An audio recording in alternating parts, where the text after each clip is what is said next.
Merc.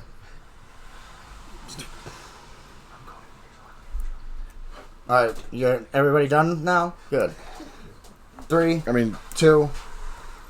All right, welcome back, everyone, to the Mayhem Original Podcast. I am joined by my co-host on this episode, the Master of Merc. We're going to be talking about AEW and WWE. Specifically here at the top, we're going to be talking about the women, but make sure you follow us on Facebook, YouTube, and Rumble. Share out our episodes, help us reach more viewers. That would be much appreciated. Also, the storefronts, bonfire.com/store/JDEDESIGNz and bonfire.com/store/The Boiling Point Podcast, and pick up some apparel. And maybe soon I'm going to add a Mayhem Original shirt to the JDEDESIGNz storefronts. Sound like you've gone through all that before. Yes, it sounds like I just did it. It sounds like I just did it just a few minutes ago when I recorded episode 7. Marcus Frederiksen played us in. Go check out him. ReverbNation.com/Marcus Frederiksen. Give his music a listen also.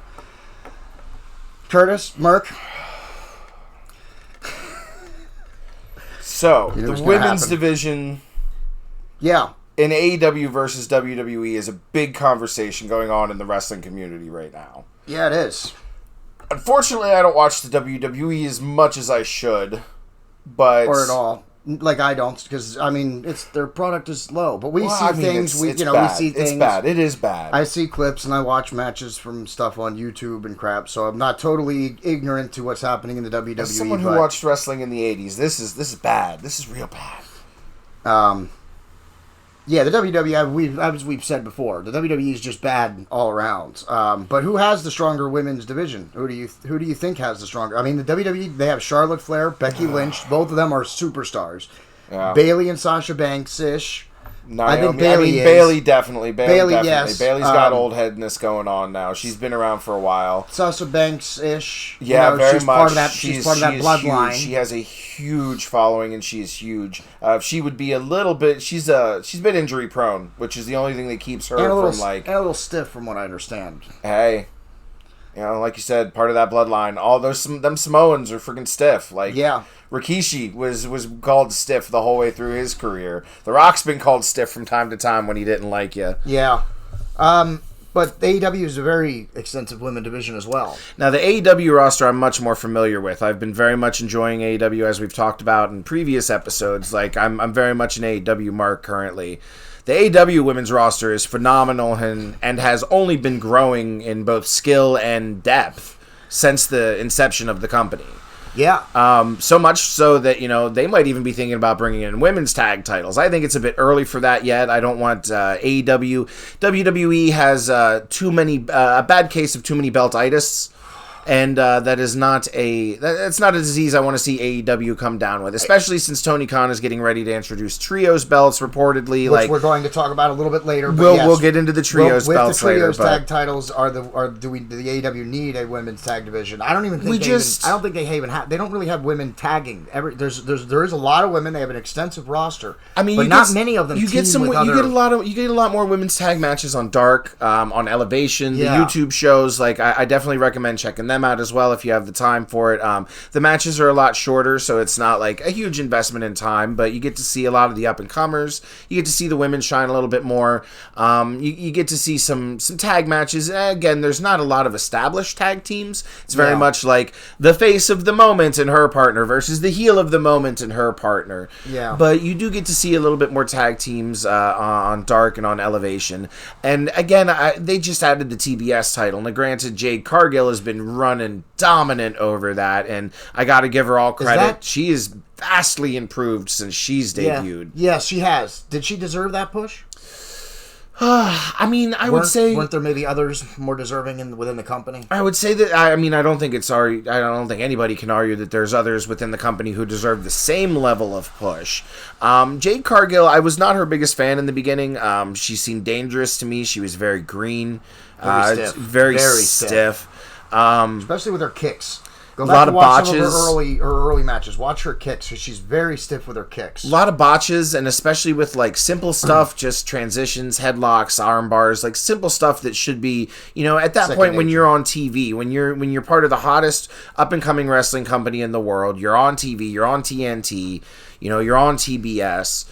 You should be beyond that level, in my opinion. Like, the people that are on the main show should be beyond the level of simple botches like that. Like, botches happen. It's a part of wrestling. Sometimes. Everybody knows that. Even the best in the world can go wrong with a move. But when it's to that level, I was definitely not a big fan of hers. But I have to give all credit where it is due. She has improved dramatically, especially over the last 4 to 6 months since Daniel Bryan has joined. Apparently she's been working with him very extensively. He's been working with her in the ring about pacing, about mat tacticians, technical aspects of it. So you having Bryan Danielson as your coach cannot be understated. What an amazing asset that is to your company. Yeah, this isn't a topic we had for discussion, but you just kind of opened the door there. Does the Blackpool Combat Club need a female? Blackpool, yes, absolutely. In fact, I believe the next member of the Blackpool Combat Club will be a female. And if I had to... okay. See, there's a couple of different people I can think of just off the top of my head. My heart wants it to be Serena Deeb. She doesn't need the push. She doesn't need the Blackpool Combat Club, but I love Serena Deeb. She embraces the violence, the hardcore violence, the unbridled violence. The Blackpool Combat Club, is in their DNA, is exactly what Serena Deeb does. Serena Deeb is the professor. Serena Deeb is maybe the best female technical wrestler that we've ever seen. She has no mic skills.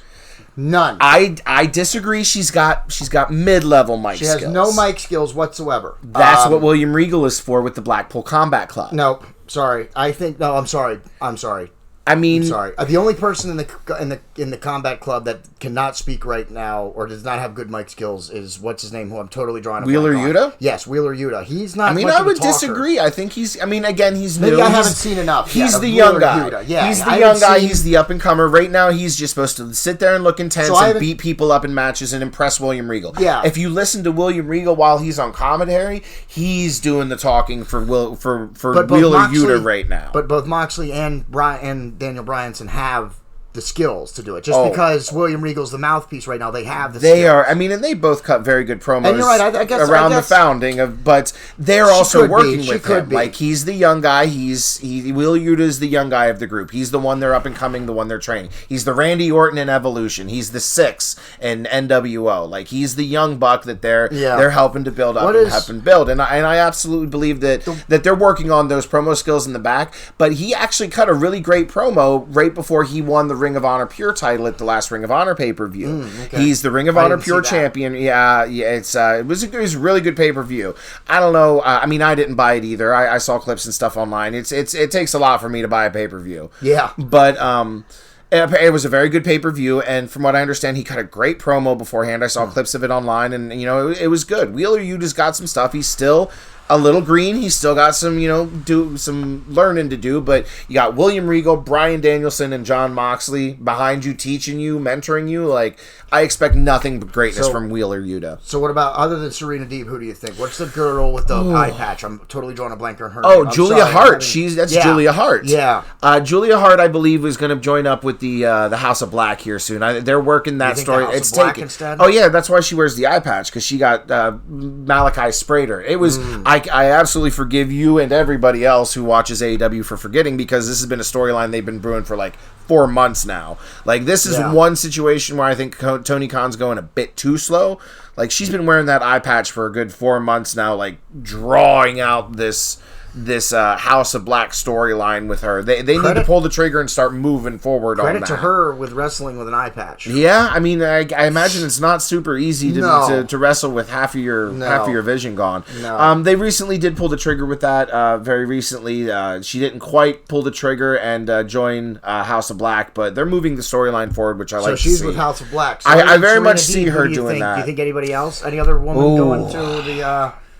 The Blackpool Combat Club? I mean, I could see Nyla Rose doing it, but again, she's in the same position. She doesn't really need the push. I'm also not a fan of Nyla Rose. I mean, Hikaru Shida, again, she doesn't really need the push. I'm not really a fan of her. Shida.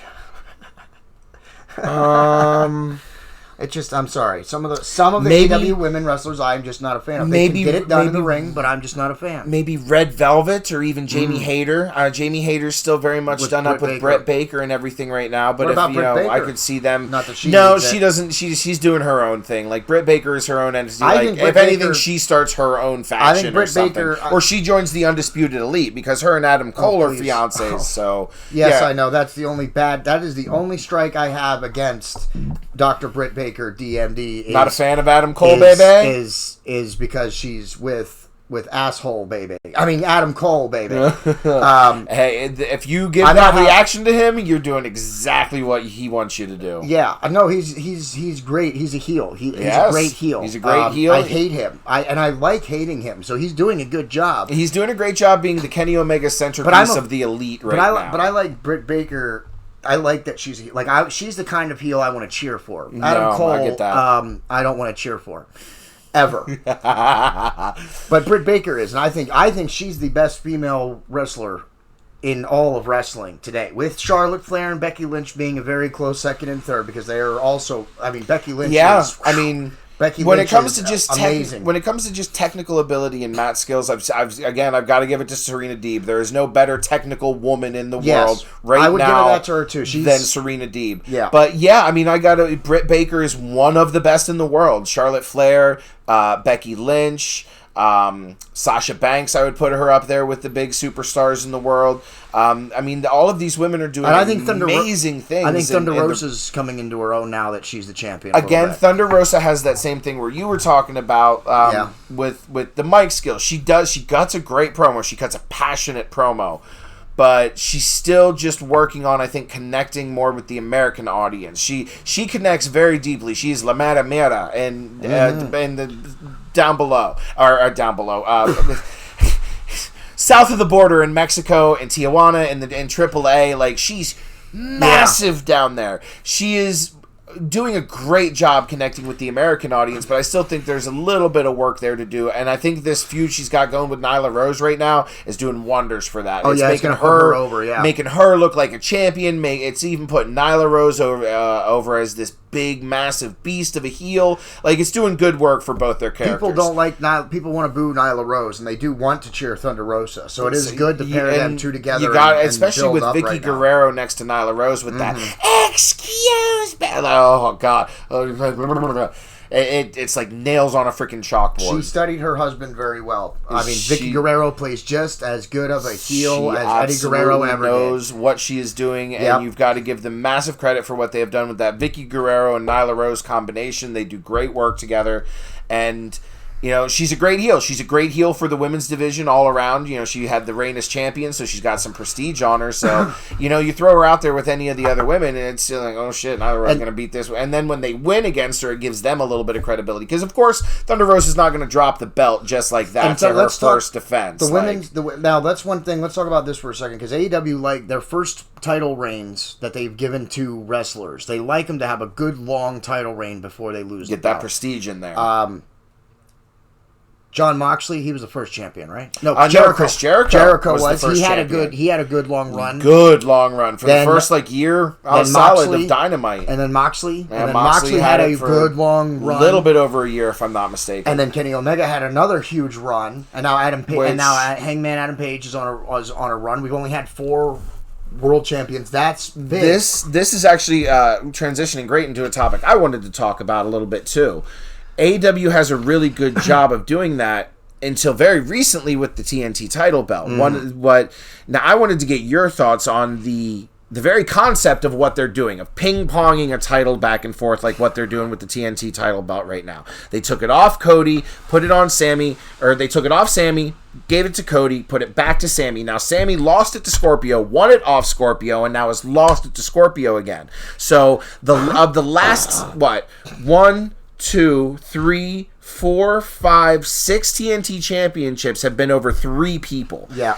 How do you feel about that as towards a prestige of a title? Like, some people are of the thought that it's a good thing, that it gives the heat on the feud going on, that it pops the crowd for the title win. Some people are of the thought that it's a bad thing, that it makes the title look like a joke, that it drains prestige of it.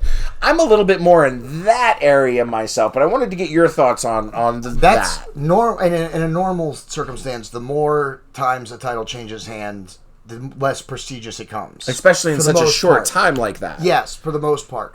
However, I do believe, let's go back and trace the evolution of it, though, because how it happened, I think, is just as important to the fact that it happened, okay? So, Sammy Guevara has it, loses it to Cody Rhodes, that's fine. They're setting up a feud. Cody Rhodes then decides not to stay in AEW. He has to drop the title belt, giving it back to Sammy Guevara. I think in one of the best ladder matches we've seen in modern wrestling history. Absolutely, a great ladder match. Highly recommend that one. Go back and find that match. Kudos to Cody Rhodes and Sammy Guevara. They put on an unbelievable match that would rival mad kudos any to of the Cody Hardy for that Boys one in a ladder match. It was really fantastic, and that's something. They not only Sammy Guevara got it back, becoming a 2-time TNT champion. That happened, though, because Cody Rhodes was leaving, and it happened in such an amazing match. That has to be considered, too. In what fashion is a title getting another reign with the same person? And I think that was great. And see, that match also had an effect of Sammy. I'm a big fan of Sammy. Sammy let his first TNT title reign was as cold as a dead fish. He let that belt and the heat around it get absolutely cold. Yeah. And it needed a pop back to that precedence, back to that heat level that Cody had it at, that Brody had it at. Yeah. And I think that match and that series of matches with Cody really helped, like, reheat up the TNT title. I think so too. Now, since Cody Rhodes was leaving, you have to imagine, based on with what happened between Scorpio Sky and Sammy Guevara, how they've now traded the title back and forth a little bit.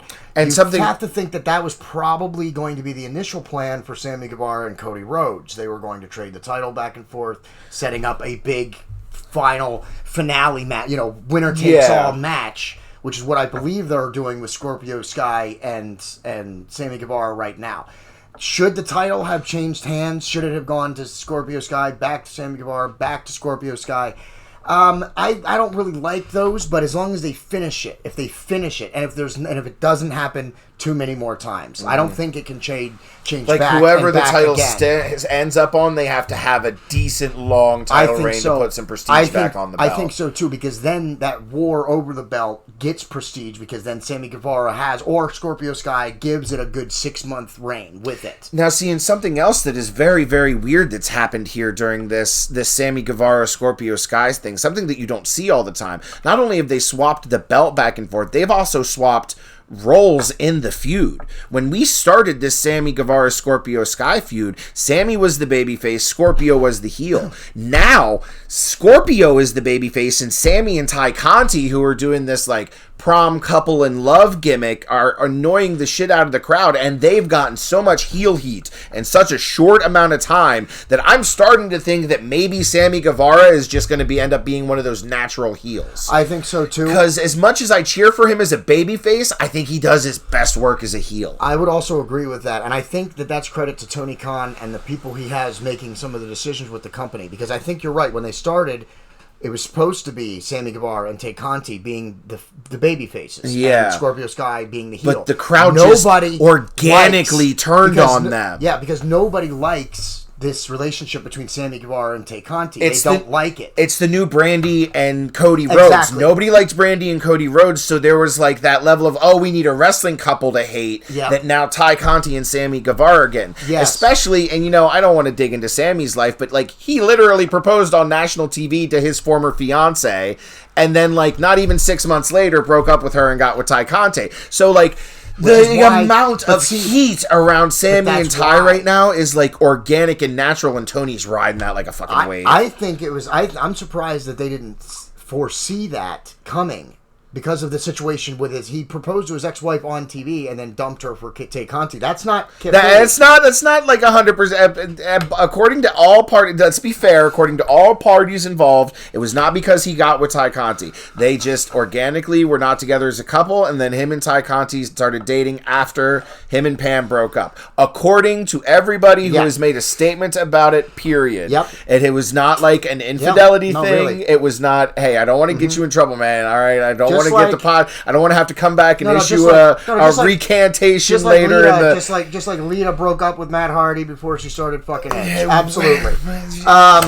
You're absolutely right. Oh, of course, she did not do anything, or he did not do anything wrong. He absolutely ended his relationship with his fiance before he started dating another woman. Let's talk about how fast that happened, even if that is the way it happened. Very, very fast. I mean, and again, that's why there's that heat. There's that heat from the crowd. There's that. I'm surprised they even tried to push them as a face initially because of that. I mean, if you go back and you look at the face push, it was a half-hearted bullshit face push. I think they did see it. Yeah. I think they saw that the crowd was very quickly turning against Sammy Guevara once him and Ty took their relationship like to the wrestling ring. For a while they kept their relationship like to the vlog and to social media, but as soon as she started showing up in his matches at ringside, the crowd was like, all right, we're stopping this right now. We already have a Mr. and Mrs. Miz. We don't need freaking stuff. We just got rid of Cody and Brandy Rhodes. We don't need Ty Conti and Sammy Guevara. So the crowd started turning organically, and Tony Khan is a smart enough promoter and a smart enough fucking wrestling fan that he saw that coming, I think. Yeah. So that original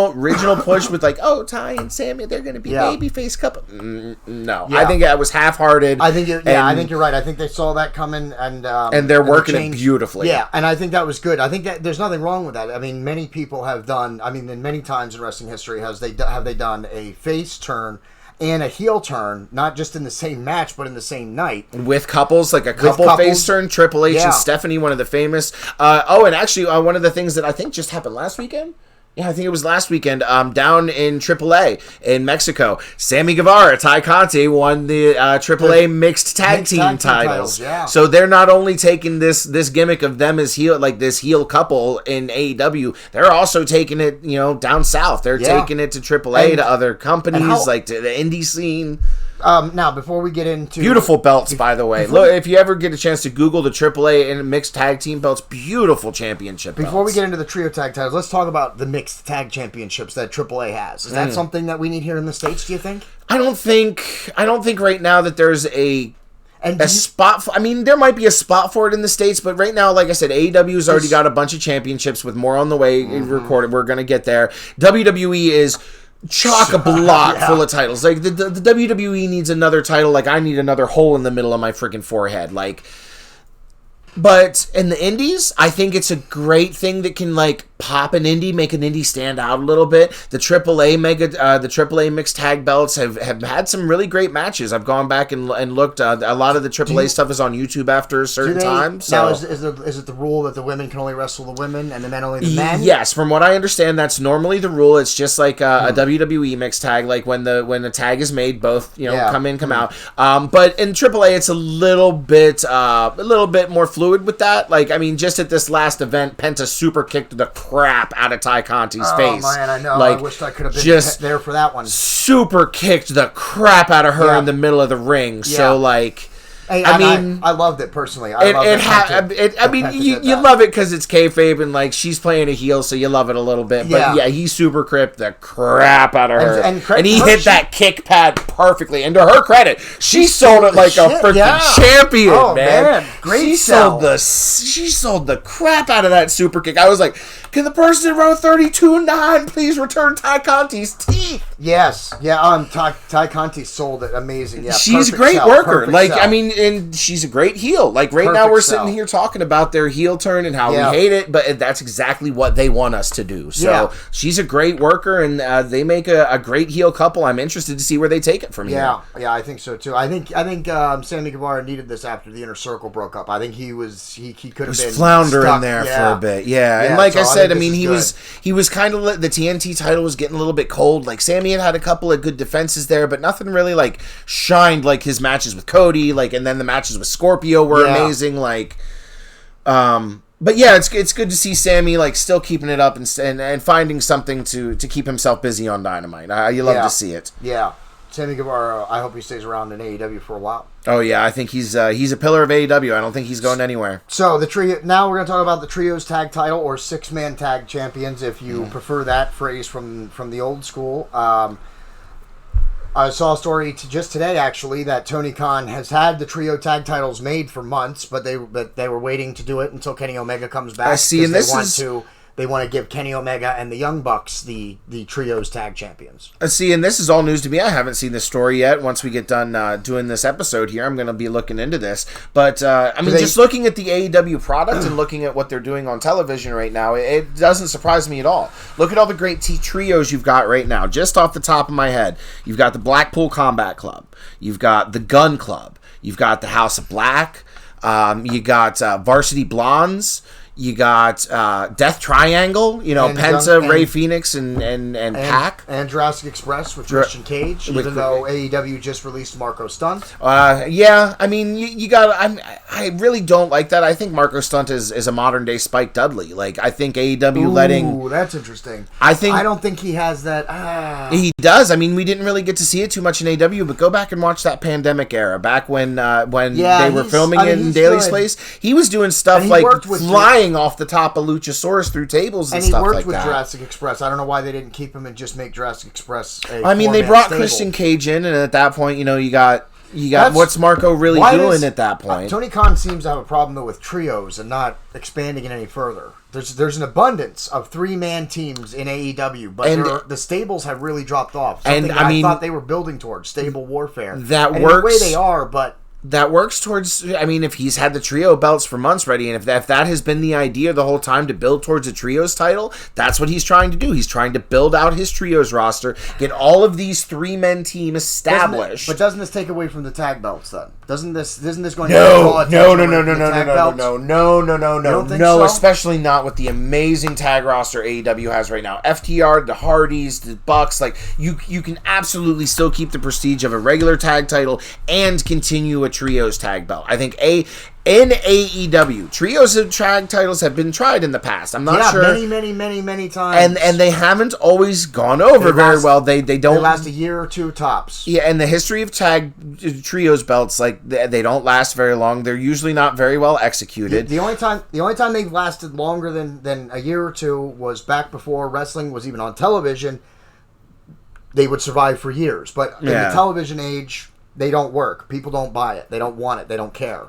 I think that is something Tony Khan has been working on since the inception of AEW. But I don't think that's changed. I think if you take these 6-man belts and put them on Kenny Omega and the Young Bucks, I think people are going to say, well, why is Kenny Omega not just carrying the world title and the Young Bucks carrying the tag titles? Why are they carrying because a they've done that. Titles? They've done that. Kenny Omega has had the world title, so it's time for other people to, like Hangman. And honestly, I think Punk's going to win the belt at the next pay-per-view. But then you start talking to what the WWE has right now, which is an overabundance of titles. See, and I think if they go too much further beyond the trios titles, then we start getting into that area. But I do like the idea of the trios titles, and I think it's something. I'm not convinced. I think it's something, and honestly, I think if you go back and look since the beginning, the trios titles, I think, have been something that have been sewn into the very foundation of AEW. I think Tony Khan has been working on getting to these trios titles since the beginning of AEW. If you look the whole way through, he has always been pushing the trios. I agree with you, but I'm not convinced that that's going to work. I think he's done the work. I think he's got the AEW. Now, the rest of the wrestling fan base, who knows? But the AEW fan base is invested. They are invested in Kenny Omega and the Young Bucks. Because then when Kenny Omega comes back, because Kenny Omega is an amazing wrestler and so are the Young Bucks. Like, you might not believe it, but most of wrestling Twitter and like everybody else agree. They're great wrestlers. I just hate them. Well, that's you. You're supposed to hate them. They're heels. Yes. But you have Kenny Omega and the Young Bucks, and then you also have Adam Cole, Kyle O'Reilly, and Bobby Fish and the Undisputed Elite. You have those guys. Those are 2 trios right there. You got the Blackpool Combat Club, all the rest of the ones that we've already named. And he has got the AEW audience invested in these groups. And now that everybody is invested, they fear the House of Black. They cheer for Blackpool Combat Club's violence. They boo the Young Bucks. They baby with Adam Cole. They're invested. Yeah. Now you bring in a set of trios belts, and yet it makes everything else so much. So now not only do you have the Bucks and the Hardys fighting over the tag teams, you have Adam Cole and the Undisputed Elite facing Jurassic Express for the trios tag belts. It only increases that already huge roster you have. It gives him even more options to play in that sandbox. Who are the tag team champions right now? Tag team champions right now are Jurassic Express. Yes, they still have the belts. Yes. Great runs from the tag run. Their tag belts have had great they runs are too. probably going to lose them to the Hardys. That if I had to guess who Jurassic Express drops those belts to, it's to Matt and Jeff. Yes, I would agree to that, and then I would see them lose it to. Probably back to FTR, I would say. Yeah, honestly, they should be. I don't know why FTR is not the tag team champions. Right? I mean, they had a good run. They had those belts for all but a year. Like when they won those belts off Hangman and Kenny Omega, they held them shits for all but a year before they lost them to the Bucks. Yeah, and that's what I mean. I think the tag division is where we should see what's happening with the TNT title, how they're trading it back and forth. I think you don't do that with the TNT title. I think you do that with the tag title. See, I think you can get away with doing it with the TNT title because the TNT title is the mid-card title. I don't think you want to do that to your tag belts. I think that because of the tag division that AEW has, I think it would show that you have a lot of strong teams that all can win the championship. And I don't think you do it like back and forth though. I think you do it like you have like 4 teams who like continually who are all facing each other constantly and trading the belts back and forth between each other. See, I don't agree with the 4 teams. Maybe like 6 teams because I don't want teams to get lost in the shuffle. Well, no, because you don't they've got such a hugely deep roster. No, you throw in other teams and have them even. I don't know about a run, but I'm saying like for a year you could have 4 teams really vie for those tag titles. See, AEW maybe that's something they'll look into now that they're going to bring in the trios tag titles because you're going to start separating. People are going to be, are they going to be going for the trios tag titles? Are they going for the tag titles? Are the Young Bucks still going to be a tag team and a 6-man tag team? I think it can swap. And who says there's not like unification matches? Oh yeah. Who says Kenny and the Bucks don't get the trios tag match and then like the Bucks are like, and we want the tag belts. We're going to unify these motherfuckers now. Yeah. Like, and that's a whole storyline you can do right there between the unification. I mean, but the AEW already has one throwaway title, the FTW Championship. That is not an AEW officially recognized title. Yes, of course. The gimmick titles are never officially recognized. Dude, it's still fuck the FTW title. Like, seriously. I know. When are they going to get rid of it, is what I'm saying. That's kind of what I'm saying. Whenever Taz's contract is up and he wants too much money. Oh, jeez. Of course, it's always got to come back to Taz.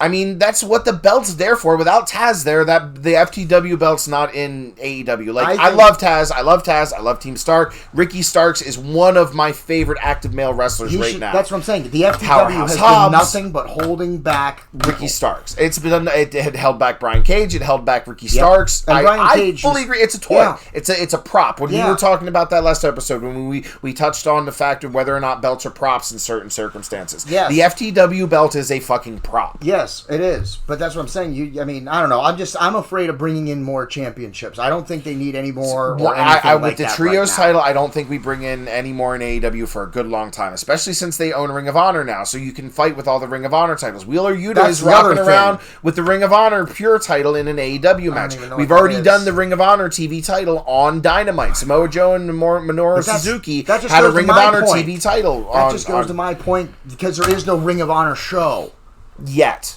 Apparently they're working on negotiations for something. Like Tony Khan, obviously they haven't released anything. That's my whole point. That just goes to my point though. Ring of Honor is a company, fine, but it's not putting on any shows yet. Their belts are being defended on AEW TV. Granted. Well, I mean, some of their belts. It's not like the tag belts or. I mean, they literally. I mean, pretty much what they had. The TV title, and then Mercedes Martinez just defended the Women's Ring of Honor World title on Dynamite. So yeah, they are pretty much defending the Ring of Honor World titles on Dynamite. Yeah, I mean, it is what it is, and I am worried that they're going to get that too much beltitis. I think the division between Ring of Honor has a little bit of a helping factor there. It gives them a stopgap. They have such a limited amount of time. I'm saying they got to put on some Ring of Honor shows. If in 6 months Ring of Honor belts are still being defended on AEW TV. then they're no longer Ring of Honor titles. They're AEW titles. I mean, I can't really argue that, no. Yeah, that's what. Does the AEW need a pure championship? I don't even know what the hell that is. Well, the Ring of Honor had a bunch of like different rules. It was the pure championship was one of those ones where it was like there was no bullshit in a pure championship match. Like there was no chair shots, disqualification, the manager grabbing your foot, like. It was Ring of Honor was supposed to be about that. It was the Ring of Honor. They shook hands before every single match. Like their world title, or they also have no? It's like their it's like their mid card title. All right, then. It's one of their mid card titles. Oh yes, they also have a TV. They also had a TV championship. Yeah, because they also had a TV championship as well. Everybody, that's what I'm saying. Okay, thank you. Too much belt-itis is. Merc, I'd like to thank you for proving my exact point that I started this whole thread with. Too much belt-itis is definitely a problem. I don't think the Trios belt goes there because Tony Khan has been laying down the foundation for these belts since the beginning. Because he's been working this long, Tony Khan. Yeah. Because he's been working this long, I don't think it's excessive. If there is one more piece of gold added to AEW after the Trios belts, I am totally with you. Then they have too much belt-itis. And the clock and they need to do some stuff. On the Ring of Honor titles, on the Ring of Honor titles. They need to hold a Ring of Honor show. Even if it's just like AEW Dynamite presents Ring of Honor One Night Stand. Like no. That's what I'm saying. No, if there's no AEW talent, no AEW belts, they just run like a Ring of Honor on a Dynamite. Like they have a special episode of Dynamite where it's a Ring of Honor card instead of an AEW card. No. No? No? No. It's still AEW TV. I mean, you're not wrong. You're not wrong. It's like defending ECW championships on the WWE back in the day. Well, apparently what's going to be happening, Tony Khan is talking to Warner Media about a big-ass streaming deal. So the thought is that Ring of Honor will most likely be headed to HBO Max. Yes. Where they will have a streaming deal. The same thing. Yeah, where the AEW content, all the past Ring of Honor stuff, and new Ring of Honor shows, regular Ring of Honor shows, are going to go directly to HBO Max as part of a streaming deal. Yes. So I've also heard that. If that happens, it's been under, they've been talking about it for quite a while now, so we can't be too much further away from all that stuff. Yes, well, the clock has officially started, Tony Khan, if you're watching this right now. Oh, God, if you're watching this, man, send me some tickets, dog. Don't do that. Send me some tickets to AEW. But we'd be happy to be a broadcast team for any of your organizations on any of your shows. Did you just say don't send me tickets? Don't listen to him. Send me tickets.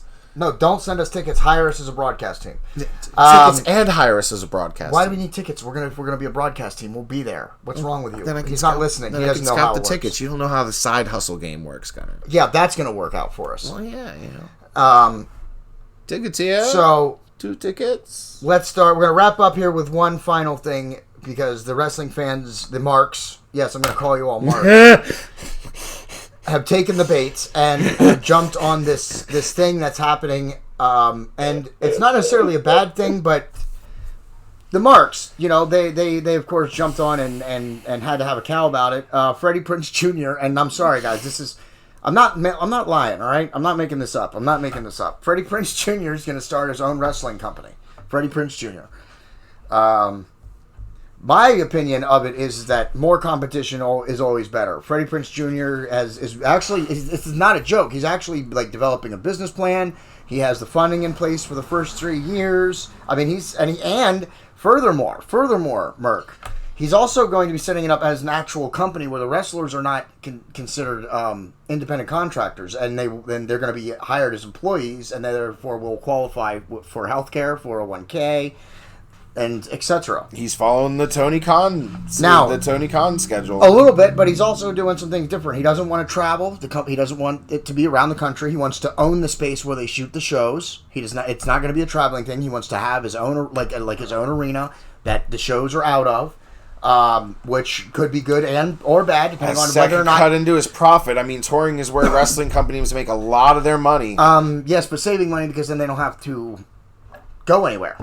He's got no travel. There's no travel. He's got no deal. Like, how's he making money? Exactly. He has no TV deal at this point, his initial plan is obviously going to be a TV deal. He's going to need a TV deal in order to make. If he doesn't have a TV deal, work. He's just another indie, and if he's just another indie, you can't just be at one place like that. Of course, have to tour a little I bit. would also agree with that. If he doesn't get a TV deal, there's no way he can just stay out of one place. I don't care if he owns the arena or not. He's not going to be able to just stay in one place. A personal prediction for me is that we will know within the first 12 months if he actually makes it, we'll know in the first 12 months whether or not it's going to fold or whether or not it will actually be something legitimate. I mean, I'm 100% behind the idea of more competition is always better. You know, I'm always down for more wrestling, more companies out there doing their thing, more opportunities for wrestlers to make some scratch. Yeah, and even potentially changing the business. You know, by not hiring their wrestlers as independent contractors, giving them health care, 401k. Tony Khan's already doing that. I mean, I would say Tony Khan's doing that more than Freddie Prinze Jr. is, but like. I mean, yeah, okay. Does he give him health care? Yeah. Well, yeah. Are you sure? Health care? Like, a contract with Tony Khan is an actual contract. There's not, like, an easy, we're going to drop you contract like there is in all the WWE contracts. If you look at all the history of the AEW contract, no AEW talent has ever been released. Their contracts have ended and not been renewed, but no contract with AEW, no talent has ever been released. Well, I'm just saying that John Moxley went to rehab, and AEW paid for the whole damn thing. Tony Khan paid for it. His insurance didn't pay for it. He paid for it. I'm pretty sure his insurance paid for it, and then Tony Khan paid for whatever was left over. I mean, you don't just go to rehab on your insurance. There's always co-pays. There's always more money that needs to be paid. Yeah, sure, but I'm saying, especially for the type of rehab that John Moxley doesn't go to like a friggin' hole in the wall rehab. He goes to like stacks of Beverly freaking Hills. We're gonna do some checking. I'm gonna do some checking into that before our next episode. We're gonna see what kind of contract. I mean, and I could be wrong. I'm no insider, but from what I understand, like I read an article about how Tony Khan like is changing the way that that's done because he signs his wrestlers to active contracts. Like, they are contracted with AEW. They're allowed to work independent deals and stuff like that, but Tony Khan controls that too. Like, certain independent companies they're not allowed to work for. Like, certain, if there's a competing promotion or if there's like a different weekend where he needs you for full gear, but you want to go work this indie show, your motherfucking ass is going to be at full gear. We're going to check into that. We're going to check into some of the AEW contracts and see if they offer things like healthcare, 401k, and things as actual employees and not independent contractors. Now, the Freddie Prinze Jr. aspect of it will get a little bit of heat, give it a little bit of momentum, a little bit of press. So maybe, I'm all about new companies. You never know, what sort of matches we'll get out of it. But again, he's just another indie until he's get a TV deal. And there's already a lot of really great indies out there. And my question is, who cares? Why would somebody even take the time to go online to complain about it when he's using his own money? He's doing a business plan. He's doing his own money. He's using his own money to start a wrestling company. Who the hell are you or any of us to say that he shouldn't or can't do that? I mean, you brought it up in the middle of your podcast. Many people there's so many comments when the news broke about Freddie Prinze Jr. is going to make his thing about how terrible it's going to be and how terrible because Freddie Prinze Jr. is in. Yeah. I mean, I don't even know anything about Freddie. He's worked for the WWE. Yeah, I was about to say, didn't he work with WCW for a little bit too, didn't he? I don't think WCW, but he did work for WWE. I'm thinking of David Arquette. Don't mind me. It was during the PG area, which is also what people are outraged about because he worked for them during the PG area. Experience is experience. Also, he was a fan, but he's a wrestling fan, and he grew up liking the 80s and 90s wrestling that the hardcore wrestling fans grew up with. That's what he's a fan of. He said it before on multiple occasions. So I mean, like you said, I would think he's going to start something. Yeah, I would think he's going to start something and at least know what the people want to see. Like, he knows at least what the people want to see. I think. I don't know whether it'll work, but. The last time a wrestling fan started a wrestling company, we got AEW. So, I mean, granted, the Khans are billionaires. That's different than the millions that Freddie Prinze Jr. has access to, I'm sure. But and as we said, if he doesn't get a TV deal, it'll ultimately just be another indie, and maybe he'll get it growing for or maybe he'll get lost in the shuffle. Because, like I said, there are a lot of really great indie promotions out there doing great work right now. Yeah. There are. Not since even before, the 90s with all the and some of them have been out there grinding for a while now, but there are even some newer freaking indies that are doing great stuff, and especially with AEW is doing the thing where they're growing these stars and allowing these people to grow their name and grow their brand, and then also go out and do some indie shows every now and then if they want to make some money. That's phenomenal, and it's really bringing like a level of, I don't want to say vindication or validation to the indies, because of course everything they do is valid, and there's indie promotions that have been doing it just as long as the original WWF, but it brings a little bit of star power to them, and can definitely bring in the book. Like when you have John Moxley on your card as an indie promoter, you're going to sell some motherfucking tickets. Yes, you are. Yes, you are. And that's something that I think getting your belts really, featured on AEW TV. I think that's why not just Ring of Honor, but New Japan Pro Wrestling. And that's starting to change things. The way AEW is starting to change things. The very idea started getting thrown around the wrestling community that WWE doesn't work well with other companies. So what did they do? What did they do? They allowed Mickie James, the reigning Impact World Women's Champion. WWE, they allowed Mickie James, the reigning Women's Impact Knockout Champion, to come into the Women's Royal Rumble with the Impact belt, with her Impact music, with her as the Impact champion, as your Impact Women's World Knockout Champion. Let her bring the belt to the ring, the whole 9 yards. Let her didn't make her go back to her WWE gimmick, didn't make her go back to her WWE music, but with her Impact music, her Impact gimmick, announced her as the champion with the belt, and let her come into the Royal Rumble. And they didn't squash her in the Rumble. They let her get a good number. She came in with a pop, eliminated a couple people, stayed in the Rumble for a while, had a decent elimination where 3 people threw her over the top of the rope. Treated her well. Yeah. And the only reason WWE did that is because of AEW. And because they were getting this reputation that they don't work with other companies, which they don't. They don't work with other companies. They're doing the Impact thing as a Hail Mary. And good for Impact. Get them there. No, it was great. Of course Impact's going to jump at that, but you're going to let our and the great thing is that AEW would potentially have Mickie James on next week on Dynamite. Mm-hmm. You know what I mean? It doesn't matter. That Tony Khan's trying to break down the walls between these companies so that they could share, almost going back to the old days of the territories where companies would share talent so that they didn't get, they weren't always stale. You could send talent to another territory and they were like a fresh face to see. It is not completely out. It's out there. It's just not territorial now. It's different, but it's it's a lot bigger now and a lot more money into it. But it's not completely unheard of or unthinkable. It's a little bit out there maybe, but it's not completely unthinkable that we might get a WWE AEW Supercard one day. Oh, Tony Khan is fully open to it, and once Vince McMahon will never do it. But Nick Khan? Nick Khan might do it. No. I don't know. Nick Khan is a businessman. And Vince McMahon if they buy the WWE, I could see it, but only if they buy Vince McMahon is 78 years old, I believe. Yeah, but he has nobody to take over. He's going to have to sell the company. Nick Khan will take over. Tony Khan is AEW. Nick Khan is the president of WWE. He's Vince McMahon's right-hand man. It's like Bruce Pritchard, Vince McMahon, Nick Khan.